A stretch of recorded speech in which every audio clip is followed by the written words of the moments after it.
Welcome to the Living the Dream podcast with Curveball. If you believe, you can achieve.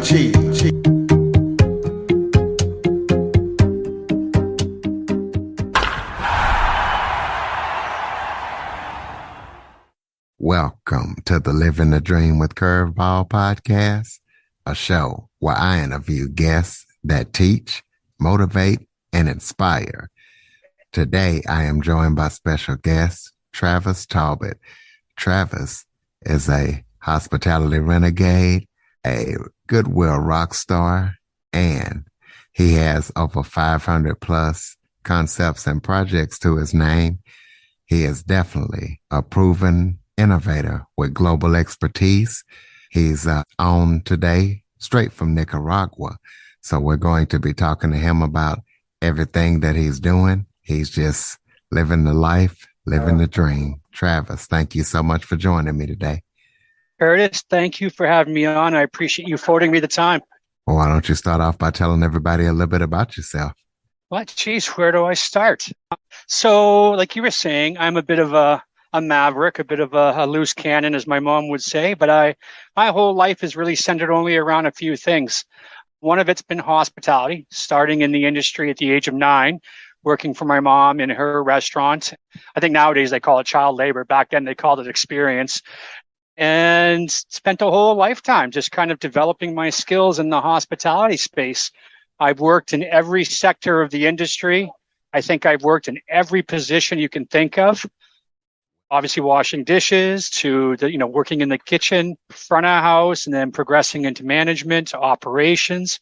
And then kind of spreading my wings and floating around between different sectors, from cruise ships to hotels to catering to, mom and pop operations and restaurant industry, to eventually, working in corporate world for a fair bit, working in the casino world, and then eventually going out on my own and opening up a small little consulting agency with the niche in resorts and kind of entertainment, kind of lifestyle spaces. And that's kind of what's brought me to where I am now. So lots of stories and lots of different layers to that trajectory. But since 2018, when I decided to, my brother and I decided to do this hospitality consulting and coaching agency, I've been full-time nomad. So since 2018, I've been traveling the globe, kind of just soaking in life, soaking in different cultures, obviously gaining exposure to a whole crazy spectrum of different types of F&B operations and hotels and resorts and hostels, you name it. So in the last couple of years, just to name a few, I lived in Bermuda for a while. I was in the Dominican Republic, spent some time in Jamaica. I spent a year traveling in Mexico looking for the world's best taco. And I'm currently in Nicaragua and just helping a friend here with a small F&B project, and once again, just immersing myself into the local culture. So there's kind of everything in a nutshell from where I started to, I think the only thing I missed in there is I took 2 years off from my hospitality career. And one part of our family, or one side of our family, are farmers, ranchers, and cowboys. So I spent a couple of years there where I decided I was going to be a bull rider and a rodeo clown. That didn't pan out so well for me, so I came back to hospitality. But it's pretty much been hospitality all the way through. And one of the things that I say, or that I define as hospitality, is goodwill and giving and making a difference. So to me, that's part of it as well. So that brings you to where I am now, sitting in Nicaragua and chatting with you. Absolutely. And you have over 500 concepts and projects to your name. Tell us about maybe your most well-known projects, or at least your favorite concepts or projects that you created and worked on. Well, I've been very fortunate. So I've worked with some of the best in the industry. And when I say best, I mean from the owner-operator side to with, guys that had, when I was 26, I was overseeing 27 venues that included everything from Irish pubs to, casual, premium casual restaurants to, some of the best nightclubs on the west coast of Canada. And then I also had the opportunity to, through all those various projects, work with organizations that's like House of Blues before it came Live Nation, working with Live Nation. And one of my favorite projects there was bringing back to life a venue. It's called the Commodore in Vancouver that was famous during the 30s to the 50s and 60s. Went quiet for quite a while, and we were part of a resuscitation project. And it was a historical building. It was a landmark venue. It had such rich history to it. And I was able to be a participant in bringing that back to life. And it's still running these days. And, there used to be a claim to fame there that if you named a band anywhere from the 60s up into the 2000s, that was a big deal now, or became a big deal, they got their start at the Commodore. And so that was a great experience and one of the ones I was proud of. But I'd have to say, once again, I've had some amazing opportunities, worked with some amazing people on collaborations. And so you throw a dart at a city anywhere in North America, from Boston to Vancouver, I've got a project probably that I've been a participant in that has done extremely well, or is still up and running, or was the winner of a bunch of accolades. And, and I also went solo for a while. So I owned a few nightclubs. I owned a champagne and wine bar in Vancouver, what we called a Las Vegas rock and roll nightclub in Calgary.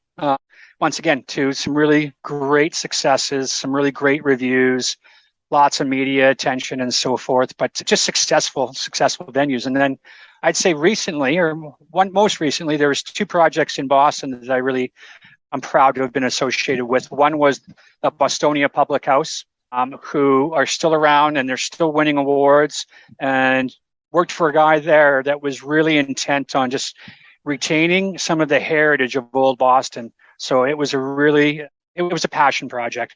And then another project we did in Boston was called Coppersmith. And it was beast of a project where it was, 25 to 30,000 square feet. We had 2 food trucks inside the restaurant, in addition to our regular kitchen, our prep kitchen, our catering kitchen. It had a fleet of food trucks associated with it. And it also, what made me most proud to be involved in that project was it was intended to be a community hub. So we had probably 15 to 20 different initiatives that were all community driven, meaning that we worked with various charities on a full-time basis. We worked hard on fighting food insecurity. We worked hard with kind of underserved communities. So it was a really good community project, and it was also a huge success. They're tearing it down now to do a massive development, but man, oh man, I was glad to be a part of that. And for the fact that it was incredibly unique, it was truly a neighborhood venue, and then it just did so much for the surrounding community. And that was the model. The model was to give, right? Well, I know something that you left out. You were a former Miami Herald and Boston Globe journalist. So tell us about that and how you got started in that. No, sorry. I think that got conveyed incorrectly. So in my bio, when I was living in Boston and I was doing a number of projects there, I was there during the Boston Marathon bombing. And then as a result of that bombing, when the city was all trying to get together and to heal, we got together with some celebrity chefs, and I was able to be a participant on a team that we did an event called Boston Bites Back, working for Ken Oranger and for Ming Tsai. And we ended up bringing 100 of the top restaurants and top chefs in the city together. And we threw dinner for, I believe it was 5,000 people at Fenway. So through that initiative, the Boston Globe did an article on the event. I did a bit of a feature on me, and one of the writers from the Globe ended up doing a few articles about me, and he was a journalist for the Boston Globe and the Miami Herald. So sometimes that gets misinterpreted. I wasn't a journalist. If you read my writing, you would definitely know that. Okay. Well, I guess in your bio, you're doing things so good. I guess it made people think you were a journalist. Well, you know what? And it's funny you say that though, Curtis, because part of one of my aspirations and why I'm on this traveling journey is I do want to learn. I want to see different parts of the world, especially with COVID, really changing our mindsets and showing us what it's like when we get isolated. But one of my goals in my career trajectory is to be able to do that Anthony Bourdain initiative and is get out and be a food and lifestyle and culture writer. So I am working on that as one of my career goals, but I haven't accomplished it yet, other than some contributing articles to Thrillist and some other smaller publications. So But I'm going to get there, Curtis. When I get there, I'll share it with you. Absolutely. Well, one thing you have got to is you've worked a lot alongside some celebrity chefs. So tell us some of the people that you've worked with, some of the best people that you work with, and what it was like to be able to have the privilege to do that. And you're right. That's a good way of framing it as a privilege. So I consider, there's all kinds of tiers of celebrities. I know that I think in Hollywood they got the A through the D list or whatever, but I've worked with some chefs that you've never heard of that are true celebrities in their communities, true celebrities with among their colleagues in the small landscape that they're working in. So I've worked with everything, but in terms of profile on TV, brand name chefs that people would recognize or household names is got to do a little bit of stuff with Gordon Ramsay and Whistler just prior to the Olympics because I was living in Vancouver and overseeing a number of restaurants and venues during the Olympics. He was a character, definitely not like you see on TV. He was a gentleman. I was a part of the Jamie Oliver food revolution, so had some exposure and some interactions with him and his organization. And then when you talk about the guys that are on the Food Network, that kind of stuff, is I did have the opportunity to work for Ming Tsai in terms of I was part of a team that helped design and build one of his restaurants in Boston. And then I was fortunate to be asked to be a participant in that Boston Bites Back initiative, which also included Ken Oringer. And both Ken Oringer and Ming Tsai are legends on the East Coast, and both Iron chefs, and both unbelievably hilarious characters. And then I had the opportunity where I'm friends with Tanya Nyack, who is one of the premier designers on Restaurant Impossible and Home and Garden TV, and I was able to join her team and participate in a number of episodes for Restaurant Impossible for Robert Irvine or with Robert Irvine. So there's another, he's world famous, and got to do, I think I got a total of 8 projects under my belt working with Restaurant Impossible. But they were all good people. What I thought was great about all of them, and obviously all very distinctive personalities and different characters and so forth, and contributing different things to the industry. But just the fact that all those people that I had the opportunity to cross paths with were willing to train and to mentor and to share insights and to pass on knowledge. And so I didn't expect that. I honestly didn't expect that in working with celebrity chefs, regardless of their level of celebrity, whether it's local or whether it's TV famous or whether it's recognized globally for their skill sets. I'm always amazed to see how many of these celebrity chefs are just so willing to give. So those are a few of my experiences. Okay, well, you got a lot more Goodwill stuff. You're a Goodwill rock star, and I know you talked about stuff in Boston, but you've done a lot more. So you kind of want to go into maybe some other stuff that you've done regarding Goodwill. Yeah, well, like I mentioned earlier, is we were always brought up by our mom that we were, and you don't hear this term much anymore. The hospitality industry or the food and beverage, industry used to be coined the service industry. And people used to think that service meant the mechanics of service. So table service or how you're delivering a meal or the mechanics of a guest experience. Where we were brought up, my brother and I, where my mom's kind of had a play on words there. And she says, no, you're not in the service industry, you're in the of service industry. So her position and her teachings to us were that you're here to give something, and it's not just a matter of what you put in front of a person to eat or to drink. It was about, what are you giving to change this person's life? How is your hospitality making their life a little better, whether it's only for 45 minutes to 90 minutes kind of thing? It was all about giving, and it was about being in service and catering and tailoring that service to each individual, to each table. And so that's what we were always kind of brought up to believe. And then as a part of that, and as a part of what we were taught was a successful business model in terms of hospitality and food and beverage, was what are you giving to your community? How are you being of service to the people that are supportive of your business? And so as a part of that, it was obviously making yourself available. It was always having an open door, even though that's cliche, but making sure that you were inclusive to everyone in the community and that you were taking your your successes and the investment that people were making into you and turning into a circle of reciprocity where it's a win-win-win for, win for the business, win for the customers that come in, and a win for the community. So we were always taught that whenever you have time, whenever you have resources, and whenever you have wins, you immediately need to take those and to reinvest them into community. And that could be anything from hosting a fundraiser for the local softball team. It could be anything to coming out to the local ballpark or the local soccer pitch, and you're doing hot dogs and tacos for free for the event.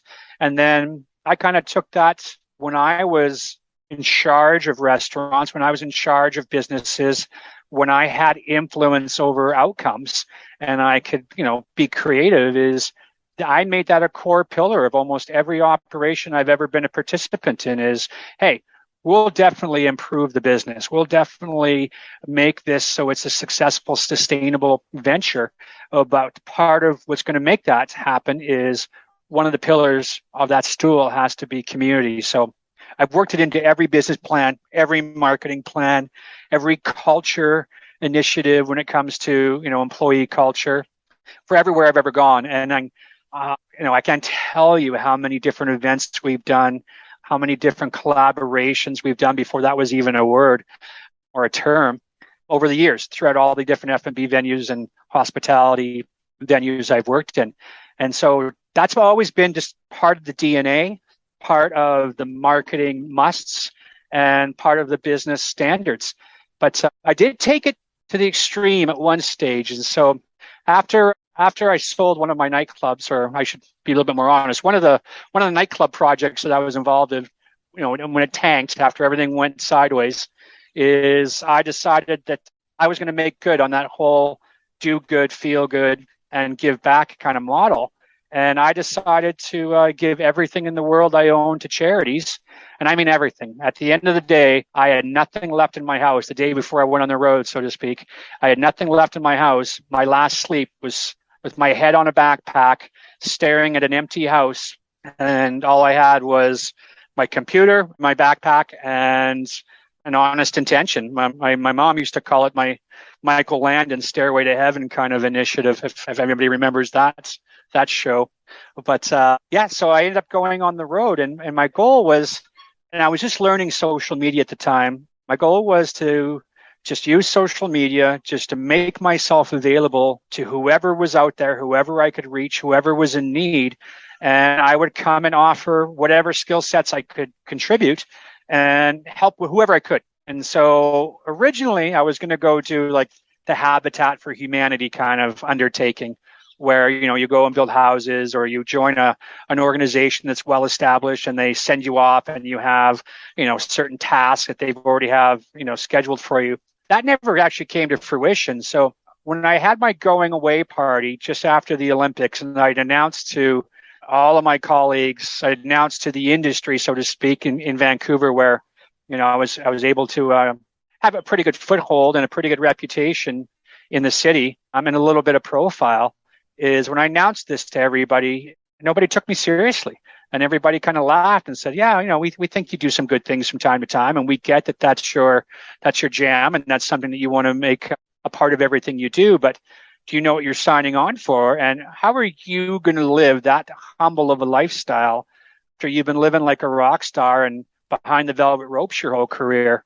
And so it was a bit of a throwdown, and I was a bit hurt, and it was a time of self-reflection. I had to take a little inventory, and I had to challenge myself and say, okay, I'm just going to do it. So I literally had a friend drive me to the Greyhound station, jumped on my computer, and I just sat there on social media for, I don't know, it must have been half a day, just, making posts. And finally somebody reached out and said, hey, we could use your services, or we could use your contributions, or even if it was labor. So that turned into what I thought was going to be 6 months working for a couple of well-known and well-established charities, to almost 5 years of my life living out of a backpack and just wandering to wherever the call came from to give, to contribute.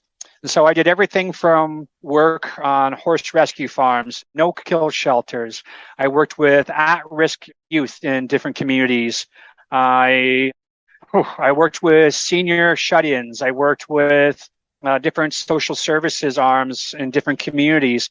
And I zigzagged across North America for 4 years and 8 months. And I think that everything was said and done, through all the different initiatives and all the different events and collaborations, I think we raised close to $10 million for various organizations. And sometimes we only raised a couple of thousand. Sometimes we raised tens of thousands. There was no real rhyme or reason or model to it, but it was definitely a lifetime of experiences, a lifetime of feel-good moments. And that's, once again, just kind of reinforced for me that I'm on a mission where hospitality and goodwill, I think, are synonymous. They're in the same breath. I don't think that they're two different entities. So I'm kind of on this mission as I go through, creating new or working with new clients and being a part of new projects. And as we continue to build our coaching and consulting business, at the end of the day, that's all has goodwill inherent in it. And it's the mission, it's the purpose, it's the lifestyle. Well, tell us about any current or upcoming projects that you're working on. I know you're working on some books, but tell us about some other stuff that you're working on that people need to know about. Well, in terms of food and beverage, we're doing some pretty cool things, some pretty groundbreaking and world-class stuff. We're able to be a participant in a project in Big Sky, Montana, that's just going to be world-class in terms of its sophistication, its architecture, its sustainability, and an overall guest experience. So that, to me, is one of the ones I'm most excited about. But there's a number of projects we're working on right now with clients that would fit into that food and beverage. But right now, a big part of what I'm enjoying doing is, even like, for instance, in Nicaragua, I'm hoping to help a friend of mine who's from Canada, help him with a little bit of consulting, a little bit of coaching with a few of his F&B projects. But he's doing some amazing things for the community. He's building houses. He's going in and fixing up houses that are in real need of attention for families that just don't have the resources. And he's also working with at-risk youth and working with gangs. And he's got a surf school to kind of keep them engaged. He's got an MMA gym that he's got, and it's pretty much, I don't even know how he's surviving, but it's a model where if you come and join the gym, he doesn't charge you, as long as part of your involvement in that gym is that you're doing something for the community. So he's getting a lot of individuals that need an outlet like that. Otherwise, they'd be going down the wrong path. So I'm both hoping to contribute to that conversation and to that undertaking. And of course, I'm learning a new angle from him on, another angle on community, how to give back to community and how to structure it. Because unfortunately, from my travels anyways, or my limited experiences, most people equate goodwill, or they equate giving or charitable work with either work or an investment of their own resources in terms of money. Where I've been learning ever since I went on that road trip, which was called Goodwill Travels at the time, and then it switched over to we called it Project Goodwill. But I've learned through all of those experiences, and then meeting up with like-minded people in my travels, and seeing different communities of all sizes, scope, scale, access to resources, no access to resources. That giving is such a different.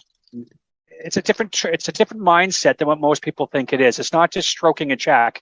It's about being engaged. It's about being accessible and approachable. It's about being creative, which I also love that side of it. I've seen so many different ways to get creative with how people give back. Like, for instance, Johnny in his surf school. Like, I would have known that just giving disadvantaged kids access to a surfboard and spending time out on the water can be life changing, right? So so those were a few initiatives. And then another one that we're working hard on, my brother and I and our team from our consulting team, is we're about to launch we go talk about chefs that were so willing to give. And I'm like, I think that I've over 500 plus projects, all the travels I've done, a few successes I've been fortunate to have. I think that maybe I'm at a stage now in my life where I might have some insight, or, for lack of a better word, some wisdom, or let's call it knowledge, where I should be able to give back in that regard, or it should be mandatory for me to share those insights and save some people some of the hard knock lessons that I had along the way. So we're about to launch an online coaching platform that is for aspiring F&B and hospitality entrepreneurs. So a lot of these people with great ideas, amazing energy, all the aspiration in the world, sometimes they don't get off the ground or they don't get past the first phase of their project because they just don't know what they don't know. They don't have anyone to go to that can mentor them or that's willing to share advice for free. And they don't know, there's no portal for them because nowadays everything is, from YouTube. There is some good content on YouTube. There are some great materials and some great websites and some great people out there that are sharing content. So I don't want to make a blanket statement, but for the most part, because I research this stuff every day and I was looking for all this kind of stuff as I was coming up in the world, it's really hard to find someone to bounce an idea off, to give you informed and intelligent feedback. So we're going to be, and then also something that's affordable. So a lot of these resources that are out there, sometimes you get the freemium product and then they funnel you and you get through that rabbit hole where it's like, oh, buy course A. Oh, now you bought course A, you can't finish it unless you buy book B. And that book B is no good of you unless you take our webinar C. And it's just becomes this rabbit hole of add on, and cost. And so not only is it frustrating, some people don't have the resources or you've tapped them of the resources that were invaluable to them. So we're going to launch a platform for coaching for aspiring entrepreneurs. And it's just going to be however you want to digest it, however you're able to afford it. So, we'll do one-to-one consultations to find out what the goals are and what people need in terms of support or what they need in terms of mentoring or advice. And then we'll put together a program that's bite-sized. So they can buy it by the minute. They can buy it by the emails. They can buy it by a visit or, a peer review, depending on what stage they are at and whatever scope and scale of their project is. So that to me is we're super excited about that. I'm looking forward to getting on calls and having some email exchanges and essentially some conversations where we can help someone avoid failure or help them. Actually, the better way to put that is help them thrive and, survive and thrive in a very competitive landscape and in a landscape where there's not a lot of people out there that are helping. All right. So we're hoping to launch that next month. And then we've already had a couple of people sign on that we've offered our services to. A couple in Michigan that are opening up a cafe that, it was astounding. They're both successful business people, but it was astounding how much they didn't know about restaurants, even though they're both financially successful and successful in their own realms. So we're working with them on their project. And then we've got a couple of food truck operators that are just literally in their teens and early 20s. So we're helping them put together their business plans. And we have another couple of guys that we're speaking to that have some bigger ideas that we're having to do some homework and we're having to expand our knowledge, where they're looking at doing some online food delivery products, or they're looking to put their products online so that it's like a retail online store, but food and beverage based. So not only is it already becoming fruitful for us in terms of being able to give back and contribute, but it's also we're learning in the process, and sometimes we're learning as much as we're giving. So, but that's definitely the one project right now that I'm excited about, because being online, it's a global reach. We are globally accessible, and I'm excited to see all these new ideas that are out there in the industry and being able to coach someone to success, right? And share their knowledge. So yeah, hopefully that's ready next month. Right. Well, so people can keep up with everything you're up to, contact you if they need to use your service. Throw out your website, social media links. How can people get in touch with you and your company? A number of ways. And we have a few little agencies. So we have probably the ones that are best for, so I'm on LinkedIn, which I'm usually on every day because that's pretty good for networking for us. And that's also a great platform where we learn from and we source information. And I'm on LinkedIn under Travis Talbot. I'm on most social media links, pretty much every platform, although I'm not as active on TikTok as I should be, but I'm studying it, I'm learning it. But I'm under most social media platforms at T-Bone Talbot. which is my nickname since I was a kid. And then our website right now that we're doing most of our current work under with hospitality organizations, F&B organizations, where we have a bit of a focus on resort development and so forth, is called hospitalityarts.group. And then if anybody just wants to email me direct, if they feel that's the most comfortable way to go, it's travis@hospitalityarts.group. Hospitalityarts.group. Yeah. Close us out with some final thoughts, maybe something that I failed to talk about that you would like to touch on because you got such an extensive bio, or just any final thoughts you got for the listeners. Well, I think we've talked about basically two categories, so hospitality and goodwill. So I would say if I was to give anyone any advice or a parting kind of food for thought on hospitality, it would be please put together a plan.